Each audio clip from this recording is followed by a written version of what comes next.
कचरा, कचरा।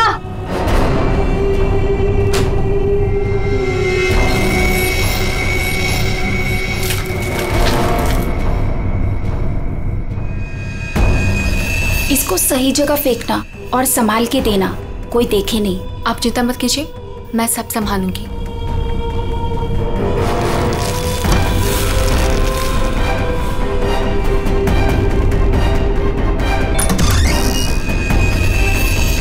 जल्दी दो। कौन है बेटा? कोई नहीं माँ, कचरा वाली थी।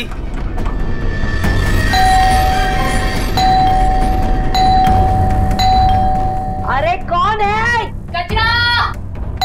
अरे आ रही हूँ। क्या बैग खराब कर देगी? है? तू कौन है? मैडम, मैं ना नई सफाई वाली है। वो क्या है ना, सविता गांव गई है तो उसकी जगह मेरे को रखा है यहाँ पे। ये सेक्रेटरी भी ना इन्फॉर्म ही नहीं करता है और किसी को भी रख देता है काम पे। क्या मैडम, सुबह सुबह चिलम चिली करने का। लाओ, वैसे भी मेरे को 10 और घरों में जाना है। लाओ जल्दी दो। है तेवर तो देखो, जैसे ऑफिस ही जाना है तुझे। चल जा, नहीं देते डब्बा। हाँ हाँ तो मत दे। वैसे भी तेरे कचरे से कितनी बदबू आ रही है। अच्छा, परफ्यूम मार के दूं कचरा तुझे? अरे तो मैं मरी नहीं चाह रही हूँ लेने के लिए। बात तो ऐसे करी है जैसे लगता है कचरा नहीं सोना मांग लिया हो। एक मिनट, कहीं आप वही झगड़ालू औरत तो नहीं जो घड़ी घड़ी सबसे झगड़ा करते फिरते रहती है? हाँ, अरे बहुत किसे सुने हैं आपके बारे में। हाँ। ए लड़की, मुझसे सवाल चला रही है तू? हाँ? औकात क्या है तेरी? क्या हुआ?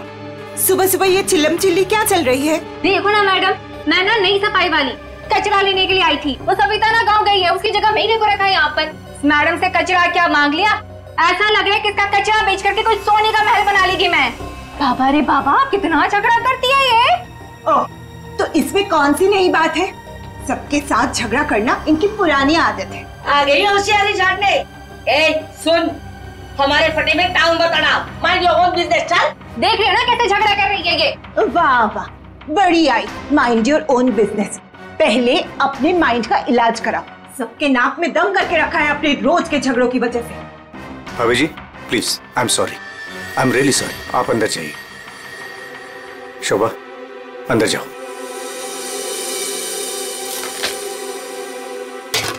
जाओ। खाली लड़ते रहती है, पता नहीं कैसी औरत है ये। आपको बीच में आने के लिए किसने बोला? हाँ, अगर आप बीच में नहीं आते थे ना तो उस रत्ना की बच्ची को देख लेती थी मैं। मुझे अंदर ले आए सो आए। आपने सॉरी बोला उसे? सॉरी बोला? अरे किससे पूछ के सॉरी बोला?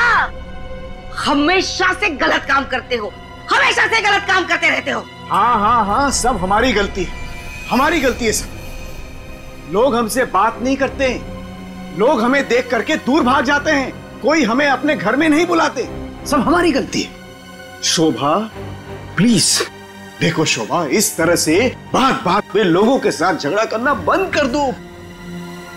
देखो शोभा, तुम जानती हो इस वजह से लोग हमारे घर को कितने बदनाम कर चुके हैं। यहाँ तक कि सोसाइटी वाले पुलिस की धमकी दे चुके हैं। अरे वो क्या पुलिस कंप्लेंट करेंगे, मैं खुद पुलिस स्टेशन जाऊंगी और एक एक को ठीक से देख लूंगी। और आप उनकी साइड ले रहे हो? उनकी? आपको अपनी बीवी की कोई फिक्र नहीं है क्या? हाँ, मैं तो हूँ ही ऐसी, झगड़ालू हूँ। मैंने सबकी नींद हराम करके रखी है। और ये बिल्डिंग वाले, ये तो संत महात्मा है ना। बहू, वो लोग भी गलत हो सकते हैं, लेकिन लोगों से बात करने का एक अलग ही तरीका होता है। आइए आइए, पधारिए। अरे मैं तो वही सोच रही थी कि अब तक आप कैसे नहीं पधारी अपने लाडले की तरफदारी करने के लिए।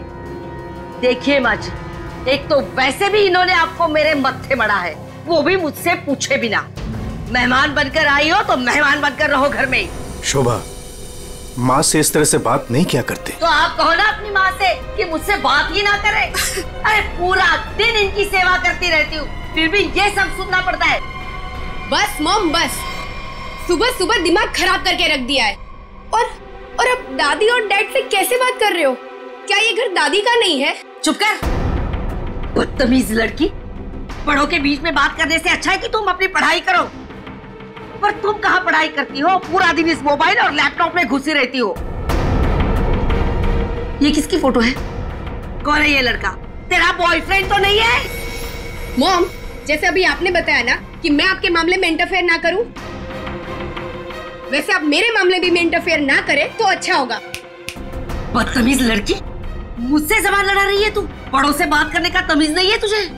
अगर मुझसे जबान लड़ाई ना तो याद रखना। हाँ, क्या कर लोगे आप? हाँ, क्या कर लोगे?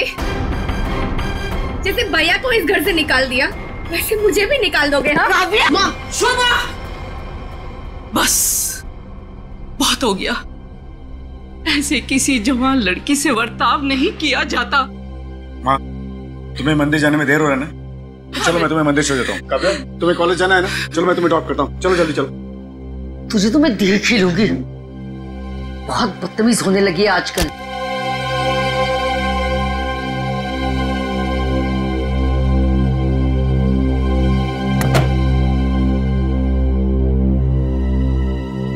आने दो इस बुढ़िया को मंदिर से। दरवाजा ही नहीं खोलूंगी। देखती हूँ अंदर कैसे आती है।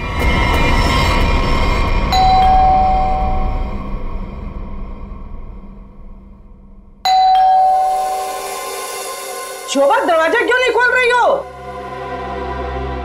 शोभा, क्या हुआ माँ जी? आपने शोभा को कहीं जाते हुए देखा है क्या? क्या हुआ माँ जी? रचना, तूने शोभा को कहीं देखा है क्या? माँ जी, मेरे इतने भी बुरे दिन नहीं है कि मैं उनको देखूं। पता नहीं उसमें भी उनको कोई प्रॉब्लम हो जाए। पर हुआ क्या? शोभा दरवाजा नहीं खोल रही है। अब सर आप जाके सेक्रेटरी को बुला के लाइए ना प्लीज। अभी बुलाता हूँ। शायद वो बाथरूम में नहा रही हो। इतनी देर से नहा रही है? शायद अपना पाप धो रही होगी। माँ जी, आपके पास घर की दूसरी चाबी होगी ना? नहीं है। एक मिनट माँ जी, मैं आपके बेटे मनीष को फोन करता हूँ। हटिए।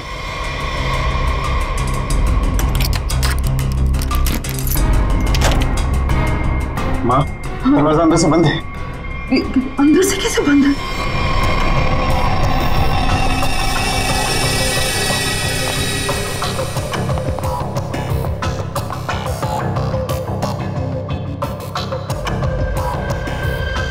सर, घाव काफी गहरा है। लगता है किसी भारी चीज से वार किया गया।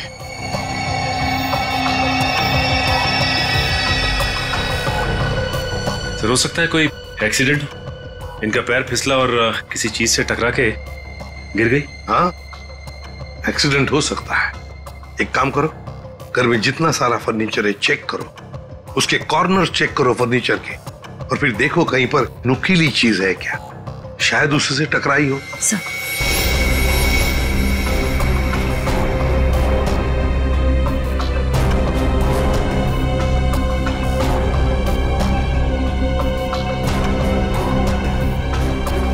सर।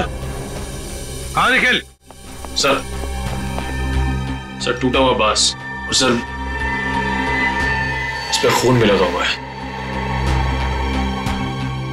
हाँ,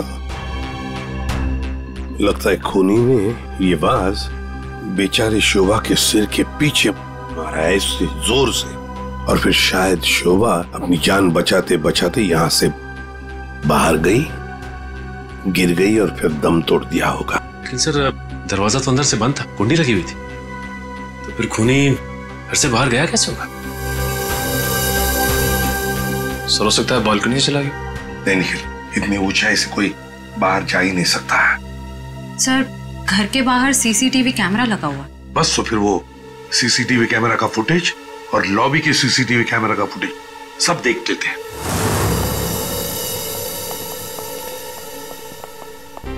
मनीष जी, आज सुबह आप, आपकी माँ और बेटी काव्या जब घर से बाहर गई तब शोभा जिंदा थी, है ना? जी सर। मतलब शोभा जी का कत्ल हुआ सुबह 10:30 बजे के बाद में ही। पर काव्या, तुम 11 बजे कॉलेज से वापस क्यों आ गई थी? देखो, चुप रहने का कोई फायदा नहीं है। हमने लॉबी के सीसीटीवी फुटेज में देख लिया है। तुम ठीक 11 बजे बिल्डिंग में अंदर आई थी। काव्या, तुम कॉलेज नहीं गई? वो मेरा फ्रेंड अश्मित हमारी विंग में रहता है। मैं उसी से मिलने वापस आई थी। अपने बॉयफ्रेंड से मिलने गई उसी वक्त जिस वक्त अपनी माँ का कत्ल हुआ।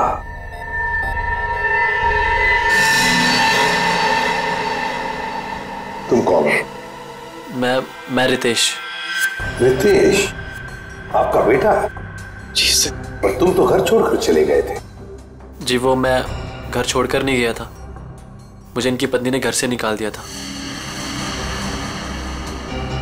मतलब तुम्हारी माँ ने यही आदर रखते हो अपनी माँ के लिए, यही संस्कार दिया? जब तुम यहाँ रहते नहीं थे तो किस लिए आए थे यहाँ पर? जी वो मैं किशोर से मिलने आया था। सर अगर आपने सीसीटीवी फुटेज देखा होगा तो आपने देखा होगा कि मैं अपने डॉग को बाहर घुमाने लेके गया था। क्या बात है किशोर, जब ये रितेश तुम्हारे घर पे तुमसे मिलने आया तो तुम अपने घर से बाहर कुत्ता घुमाने निकल गए? हाँ? सर वो हमेशा आता जाता रहता है, पर इसमें प्रॉब्लम क्या है? प्रॉब्लम है शोभा जी का कत्ल हुआ है, समझे? चलो तुम सबकी बातें मान ली, बच्चे बिल्डिंग में आए अपने दोस्तों से मिलने मगर घर नहीं गए। बिल्डिंग के अंदर बाहर लोग आते जाते रहे और शोभा जी के घर के बाहर कोई नहीं आया। काश अगर कोई भी एक भी शोभा जी से मिलने जाता तो शायद आज बेचारी मासूम शोभा बच जाती। सर वो कोई बेचारी औरत नहीं थी, जैसी औरत थी उसके साथ वैसा ही हुआ। क्या मतलब? माफ कीजिएगा मनीष भाई, सोसाइटी की इज्जत का सवाल है। सर शोभा जी का सोसाइटी में किसी के साथ भी बिहेवियर अच्छा नहीं था। आए दिन छोटी छोटी बातों में झगड़ा करती थी। इवन सर आज भी उनका झगड़ा हुआ था। झगड़ा हुआ था? किसके साथ? इनसे, रचना जी से। ओह सर मैं सर मैंने उसको नहीं मारा सर, मैंने तो कभी किसी मच्छर को भी नहीं मारा सर। एसीपी साहब, इन सोसाइटी के सारे लोगों को मैं जानता हूं, इनमें से ऐसा कोई नहीं है जो शोभा को इस तरह से मार सके। और शोभा जी का खून तो हुआ है ना, किसी ने तो किया है। अरे तारिका, ये क्या कर रही हो? ऐसा क्या करते हो डॉक्टर साहब ने? करने दीजिए ना सर, कुछ भला करने जा रही है तो उसे टोकना ठीक नहीं है ना सर? अरे नहीं, मैं जानता हूं अच्छी तरह से। जिस दिन मैं वहां पर लाशों की जगह लेटा हुआ होऊंगा ना, तुम लोग सबको मिठाई बांटने वाले हो, जानता हूं मैं तुम्हारे सारे इरादों के गुब्बारों को उड़ने से पहले ही फोड़ करके दम लूंगा, समझे? हमारी वजह से आप बच गए सालू के साहब, वरना तारिका ने तो आपका सर फोड़ ही दिया था। अरे मैं तो सिर्फ इनायत कर रही थी। अच्छा, सालू के साहब का सर फोड़ने का? जी नहीं, इस औरत के सर पे किस चीज से बहुत जोर से मारा गया है जिससे इसकी मौत हो गई, ये पता लगाने के लिए।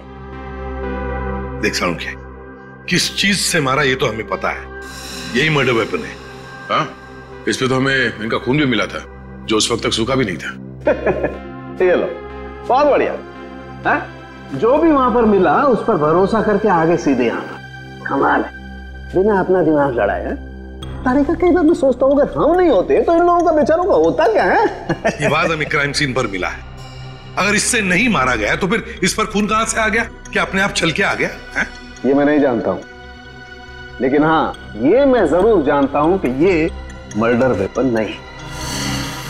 डॉक्टर साहब, आप इतने कॉन्फिडेंस के साथ कैसे कह सकते हैं? हाँ, अब आए पॉइंट पर। तो सुनो, इस औरत की मौत हुई है खोपड़ी की हड्डी टूट जाने की वजह से। और हड्डी टूटी नहीं, चकनाचूर हो गई। और ऐसा तभी हो सकता है जब जबरदस्त तरीके से इस पर वार किया गया। बहुत ज्यादा इंपैक्ट की जरूरत होती है। और इस वार से कितनी भी जोर से क्यों ना मारा गया, हड्डी इस तरह से चकनाचूर नहीं हो सकती। अगर इनका खून इस वार से नहीं हुआ है तो फिर किस चीज से हुआ है? बहुत भारी चीज से इसके सर पे वार किया गया है। बहुत भारी चीज से? तो फिर सालुंखे, हमें वहां क्राइम सीन पर इसके अलावा और कोई भारी चीज नहीं मिली, समझे? दया, इसके पास और कोई जवाब नहीं है, हमारा टाइम बर्बाद कर रहा है। चलो। एक मिनट, मैं टाइम बर्बाद कर रहा हूँ? हाँ, मैं डॉक्टर सालू के तुम लोगों का टाइम बर्बाद कर रहा है? हाँ। ठीक है, तो मैं खुद वहां क्राइम स्पॉट पे जाकर के ये थ्योरी प्रूव करके दिखाऊंगा बॉस। तब पता लगेगा कौन टाइम बर्बाद कर रहा है, मैं या तुम खुद अपना टाइम बर्बाद करो। तारिका मेरे बैग, अरे बैग दो ना तुम यार, मैं बताता हूँ इन्हें कौन टाइम बर्बाद कर रहा है। Fast quick. सब अभी बता दो, मैं टाइम बर्बाद कर रहा हूँ। सालू के साथ तो कोयले के इंजन की तरह धुआं उड़ाते हुए चले गए। गुस्सा हो गए क्या? हाँ, तुम्हारी वजह से। अब आएगा मजा।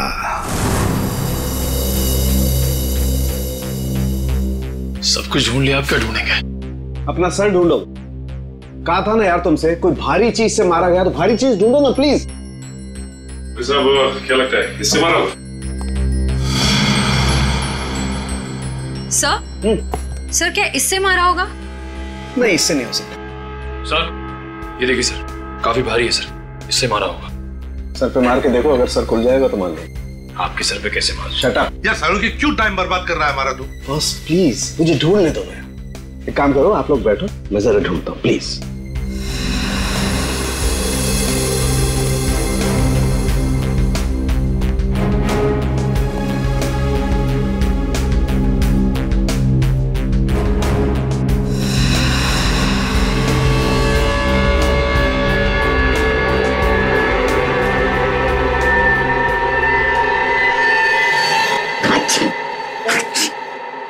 पूरी दुनिया में सर्दी फैलाएगा। ओए, अरे यार क्या हो गया? सर क्या हुआ, आप इतना चीख क्यों रहे हैं? मसाला मसाला मसाला। हाँ सर, चारों तरफ मसाला गिरा हुआ है और यहाँ पे निशान भी है। लगता है मसाला कूटने का खलबट्टा रखा था यहाँ पे। सर बट्टा तो काफी भारी भी होता है। एक काम करो, आसपास जितने भी घर हैं, सारे के सारे घर चेक करो। श्रेया, दादी माँ को लेकर आओ।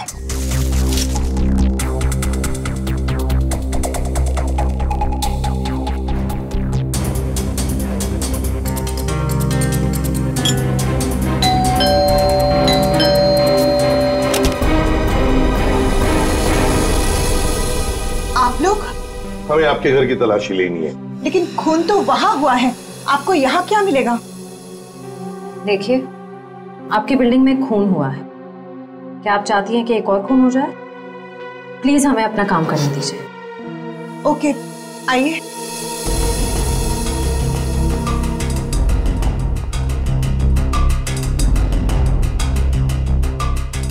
शोभा भी ना मरने के बाद भी मेरी पीछा नहीं छोड़ेगी।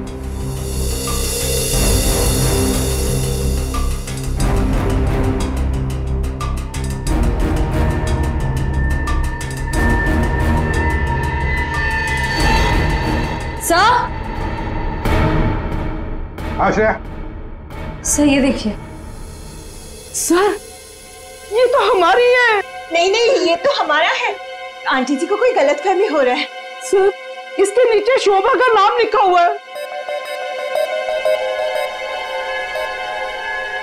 शोभा? तो क्या आपने इन्हें ये दिया था? नहीं सर, आज सुबह तक तो ये हमारे पास ही था। तो फिर यहाँ कैसे? ओके, जरा चेक कर लिया।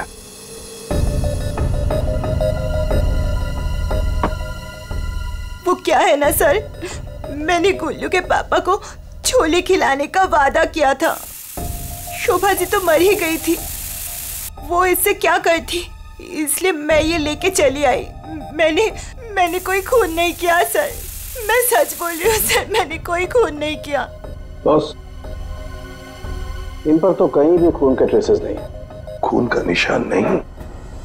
मतलब ये मर्डर वेपन नहीं है?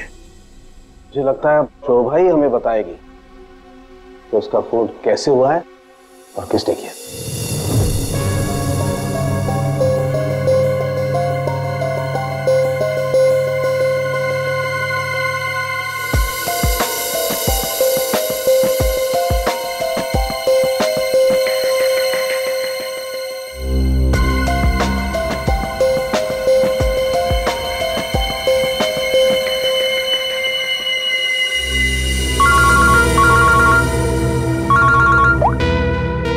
साण के बोल। अच्छा, गेरू मिट्टी। अच्छा ठीक है सचिन, मर्डर वेपन का पता चल गया है। पर वो क्या है सर? गमला। गमला? हाँ गमला। साळुंके को शोभा के कान में गेरू मिट्टी के कुछ अंश मिले। गेरू मिट्टी जो गमले में इस्तेमाल होती है। सर हमें शोभा के घर में एक भी फ्लावर पॉट नहीं मिला है। देखते हैं।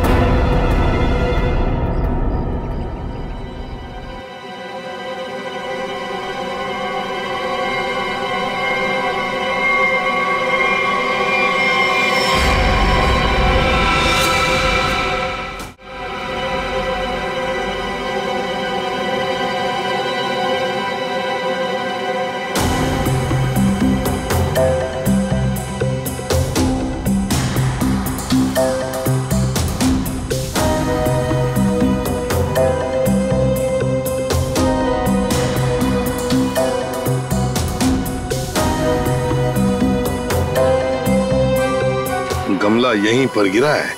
पर सर गमला गया कहाँ? हो सकता है किसी ने साफ कर दिया हो ताकि कोई सुराग न बचे, लेकिन मौत हुई है इस गमले की वजह से ही। लेकिन सर ऐसा कैसे हो सकता है? घर के बाहर लगे सीसीटीवी फुटेज में तो हमने किसी को कमरे के अंदर जाते देखा नहीं। तो फिर शोभा जी के सर पे गमला मारा किसने होगा? वही तो समझ में नहीं आ रहा है सचिन कि गमला मारा किसने, और फिर इतने जोर से मारा है कि किसी इंसान की जान ही चली जाए। हाँ सर, सवाल ये भी है कि बंद कमरे से खूनी बाहर गया कैसे? जमीन चीर के या आसमान फाड़ के? जमीन चीर के तो नहीं निखिल, जमीन चीर के नहीं, आया होगा तो आसमान फाड़ के ही। 1 2 3 4 5 6 7वीं मंजिल पर शोभा जी रहती है, वो रही उसकी बालकनी, और बिल्कुल उसी के ऊपर है 8वें मंजिल की बालकनी। चलो चलकर देखते हैं।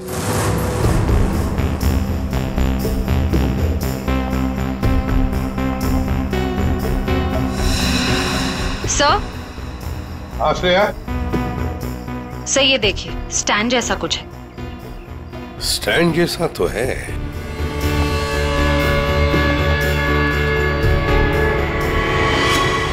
श्रेया, इस गमले का ही स्टैंड है। गमला इसी स्टैंड पर था। ये देखो, यहाँ से गमला यूं धक्का मार के नीचे फेंका गया। ये फ्लैट किसका है? सर किसी एनआरआई का है, और बिल्डिंग का सेक्रेटरी होने के नाते इसकी चाबी सिर्फ मेरे पास ही रहती है। सर क्या हाल फिलहाल में यहाँ पर कोई आया था? मुझे नहीं पता। तुम्हें पता नहीं? तो फिर इसका एक ही मतलब हो सकता है कि जबकि इस फ्लैट की चाबी सिर्फ तुम्हारे पास ही है, तो इस फ्लैट में भी सिर्फ तुम ही आए होंगे। ये क्या कह रहे हैं सर?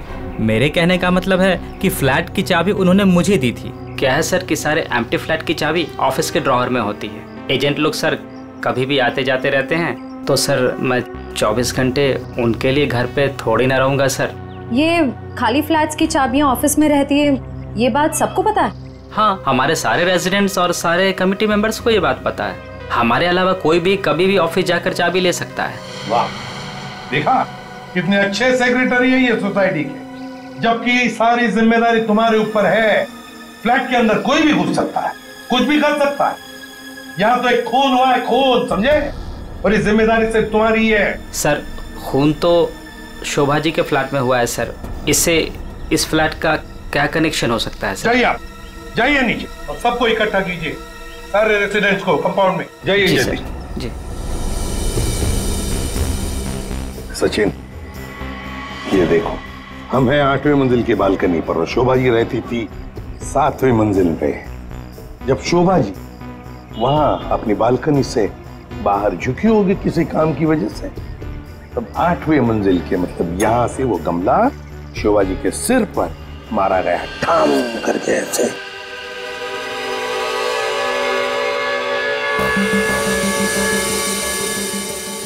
भगवान का लाख लाख शुक्र है, वरना आज तो मसाला कूटने के चक्कर में मेरी कुटाई हो जाती उन सीआईडी वालों के हाथों। इसीलिए छोले को मारो गोली, ये लौकी खिला दूंगी गुल्लू के पापा को। ओह गॉड,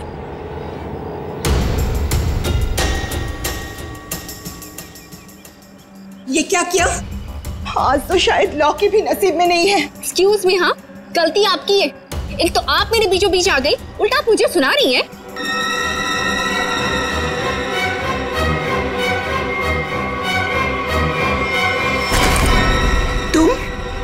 तुमको तो मैंने कहीं देखा है। देखिए, आपका जो कुछ भी नुकसान हुआ है उसके लिए आई एम सॉरी। मैं थोड़ी जल्दी में हूँ। रुक रुक, तुम वही सफाई करने वाली हो ना? छोड़ मेरे हाथ। तेरी वजह से वो शोभा मेरे ऊपर राशन पानी लेके चढ़ गई थी। कौन शोभा? कैसा राशन पानी? मैं कुछ भी नहीं चाहती। Excuse me.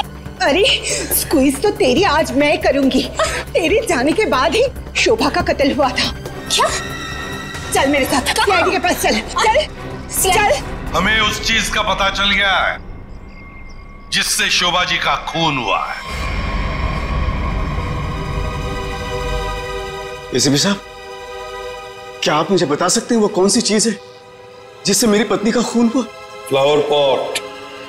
Flower pot? जी हाँ, फ्लावर पॉट।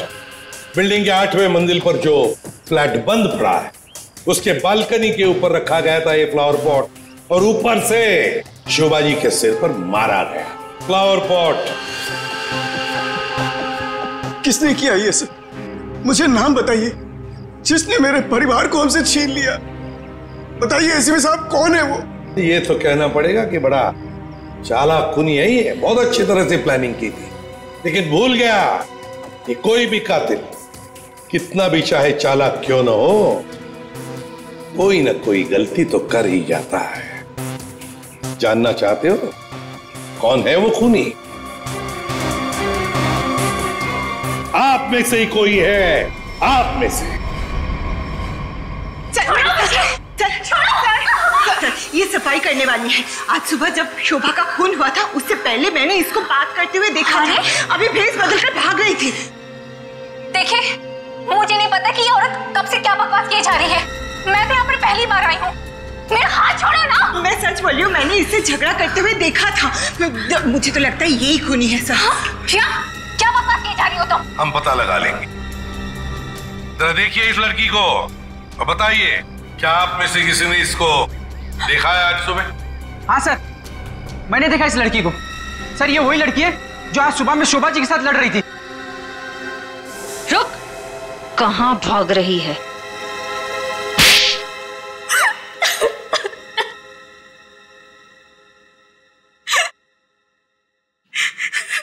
ये सब रोना धोना बंद करो और बताओ कौन कौन है इसके पीछे। तुम्हारे अकेली का काम नहीं है ये। बताओ जल्दी। कौन कौन मिला हुआ है तुम्हारे साथ इस काम में? है?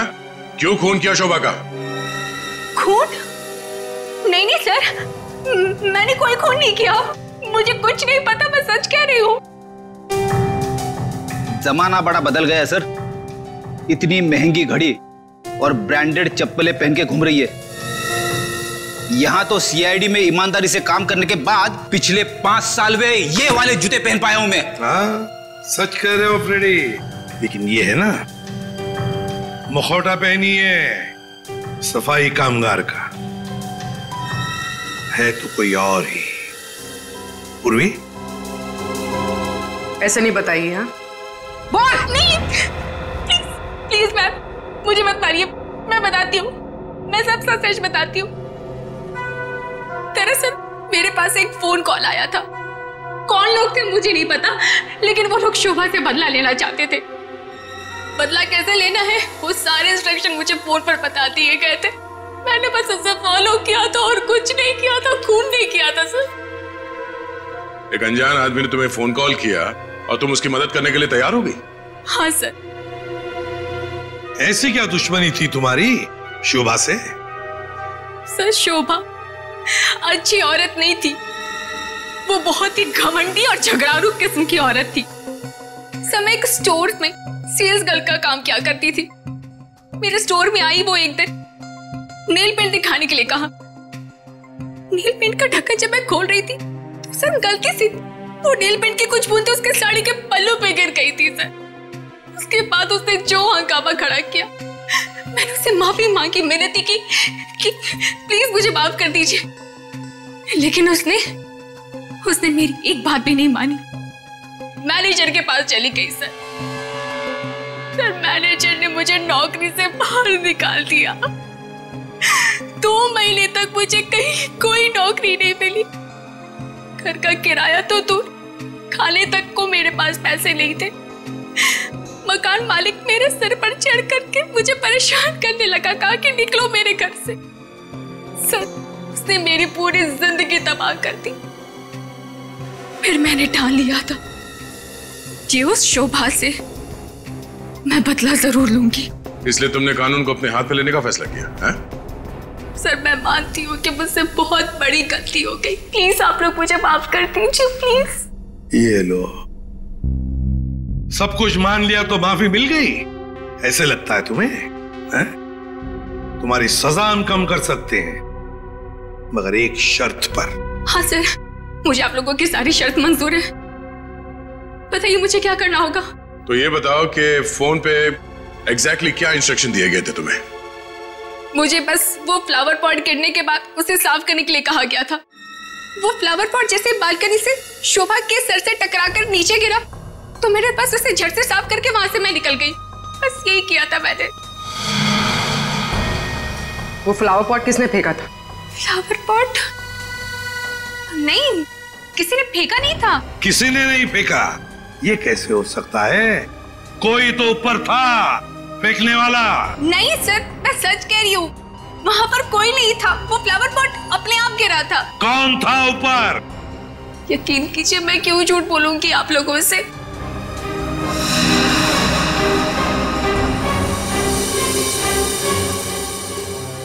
निखिल, पता लगा किसका फोन आया था शीला को इंस्ट्रक्शंस देने के लिए? सब सर, टूटे हुए फ्लावर पॉट के टुकड़े अच्छी तरह से देखो।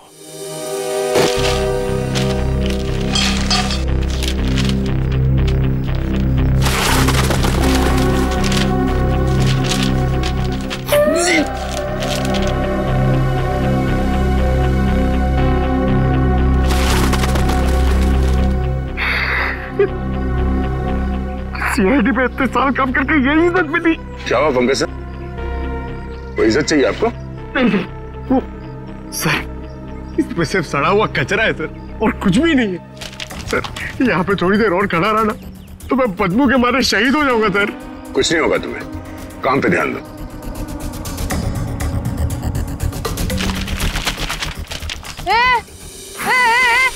ये क्या कर रहे हो?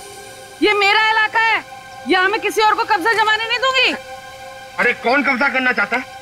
मेरा बच्चा है तो मैं खुद यहाँ से सलट लूं। तो फिर मेरे इलाके में कचरा चुनकर ये मेरे पेट में लात क्यों मार रहे हो? अरे मेरी माँ, आपके पेट पे कोई लात नहीं मार रहा है, मैं खुद यहाँ पे अपनी नौकरी बचा रहा हूँ। देखो, तुम लोग जाओ यहाँ से, ये मेरा इलाका है, मैं किसी और को कचरा चुनने नहीं दूंगी। जाओ जाओ। हम लोग सीआईडी से हैं और इस कचरे में सुराग ढूंढ रहे हैं। हाँ? सीआईडी? रुक रुक, देखो जरा, चलो।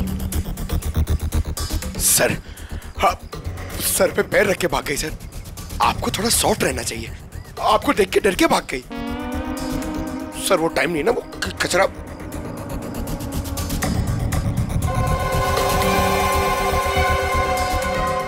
सर, हाँ? ये देखिए, ये कुछ गमले के टुकड़े मिले हैं।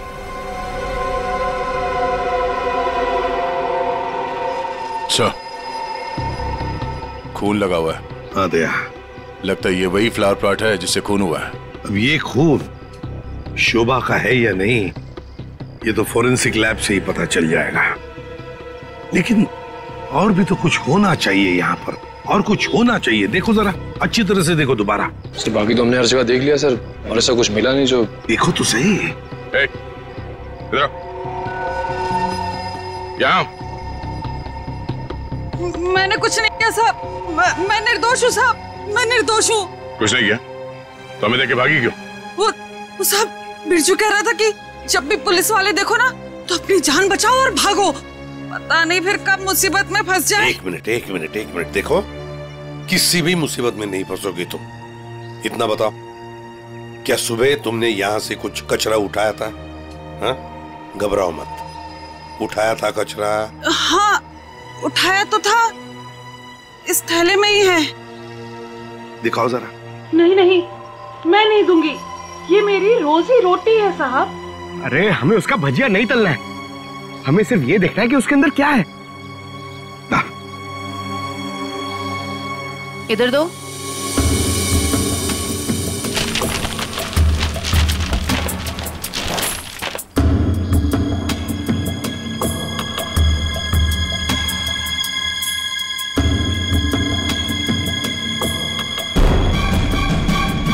खिलौने का बॉक्स है सर, एड्रेस भी लिखा हुआ है।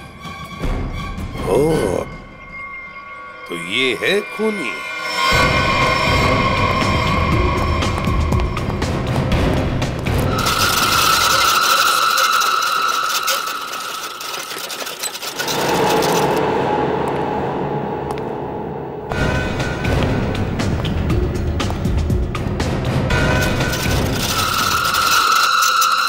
कौन है?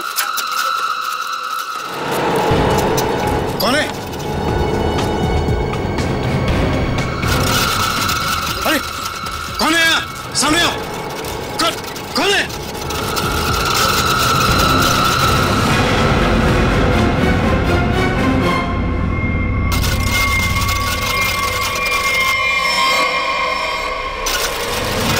मनीष बाबू,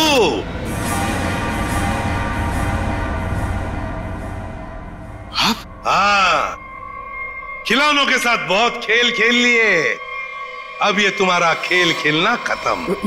मैंने आगे रास्ता बंद है। मैंने कुछ नहीं किया। अब ये बता, शोभा को क्यों मारा तुमने? मैंने नहीं मारा, मैंने नहीं मारा।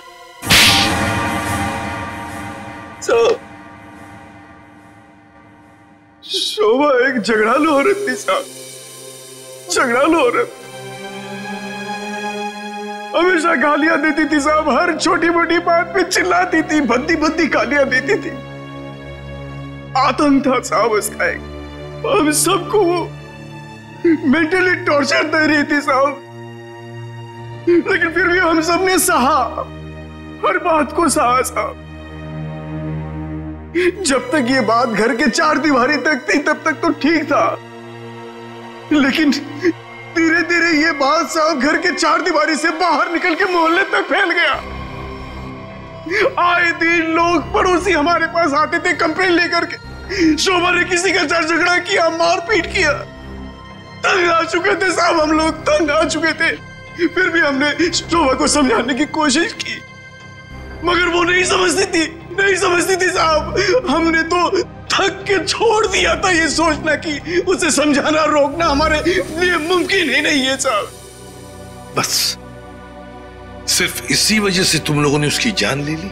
तो और क्या करता, और क्या करता साहब, बताइए आप मुझे। सोसाइटी वालों ने उसे तंग आकर के हमें नोटिस दिया घर खाली करने के लिए। अगर हम घर खाली नहीं करते इस सूरत में वो हमें पुलिस की धमकी दी। अगर ऐसा था तो डिवोर्स दे देते उसे मारने की क्या जरूरत थी? उसकी भी कोशिश की थी साहब, मैंने, मगर उसने मुझे धमकी दी थी कि अगर मैंने उसे डिवोर्स दिया तो वो मुझे कोर्ट में घसीट के ले जाएगी। मेरे ऊपर डोमेस्टिक वायलेंस का इल्जाम लगाकर वो मेरे ऊपर केस करने वाली थी साहब। मैं मजबूर था, कुछ नहीं कर पाया साहब। रितेश, शोभा तो तुम्हारी माँ थी ना? सर, माँ का प्यार इस दुनिया में सबसे बड़ा प्यार होता है सर, पर वो तो सिर्फ अपने आप से प्यार करती थी सर। उसकी जरूरतें, उसका घमंड सिर्फ उसके लिए ही था सर। इस वजह से जब उसे मेरे और मेरी गर्लफ्रेंड वानी के बारे में पता चला तो उसने इंसल्ट करके मुझे घर से बाहर निकाल दिया सर। और इसलिए जिस माँ ने तुम्हें जन्म दिया उसे ही मौत की नींद सुला दी तुमने, सिर्फ अपने खुशियों के लिए। हा? एक दिन रितेश मेरे पास आया एक सुझाव लेकर। उसने कहा कि पापा, अगर हमारी जिंदगी में शांति और चैन चाहिए तो शोभा की जिंदगी खत्म करनी होगी। और इसके लिए तुमने अपने पड़ोसी किशोर और नवीन की मदद ली, जो शोभा के दुश्मन थे उसके बर्ताव की वजह से। हाँ, सिर्फ इनको ही नहीं दया, इन्होंने बाकी सारे लोगों से भी कांटेक्ट किया जिनका कोई ना कोई झगड़ा था शोभा के साथ। उन सबको अपने प्लान में शामिल कर लिया, शोभा को मारने के प्लान में। शीला के बारे में तुम्हें कैसे पता चला? काव्या ने मुझे बताया उस दिन शीला और शोभा के झगड़े के बारे में, क्योंकि काव्या शोभा के साथ ही स्टोर में गई थी। तो तुम्हारे इस प्लान को अंजाम देने के लिए कोई बाहर वाला चाहिए था, और ये शीला इस काम के लिए एकदम परफेक्ट थी, और इसे शोभा से बदला लेना था, इसलिए ये भी मान गई। है? वैसे सारी प्लानिंग की कैसे तुम लोगों ने, बताओ जरा। नवीन ने ऑनलाइन पर ट्रॉली बुक की थी। डिलीवरी होने के बाद वो ट्रॉली और रिमोट वाणी को दिया था। वाणी पेशे से इंजीनियर है साहब। वो ट्रॉली और गमले को किस तरह से रखना है इसकी प्लानिंग उसने नहीं की थी, और फिर वो ट्रॉली और रिमोट लाके किशोर को दे दिया, और फिर काव्या और रितेश ने मिलकर वो गमले और ट्रॉली को ऊपर बैल्कनी में सेट कर दिया। तुम्हें कैसे पता चला कि ये शोभा बालकनी में किस वक्त आने वाली, कितने बजे? साहब, हर रोज सुबह 10 बजे एक भाजी वाला ठेला लेकर के हमारे बिल्डिंग के नीचे आता है, और शोभा उस पर बैल्कनी में खड़े होकर के खड़ी खोटी सुनाती थी साहब, चिल्लाती थी, झगड़ती थी उससे। बस मुझे उसी मौके का इंतजार था।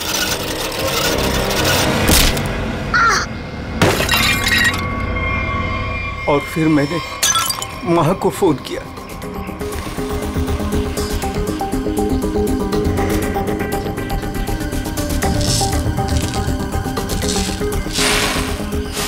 कभी एक बार भी नहीं सोचा कि शोभा के ऐसे स्वभाव के पीछे कोई वजह हो, कोई कारण हो सकता है उसे कोई दिमागी बीमारी हो जिसका इलाज हो सके। नहीं सोचा,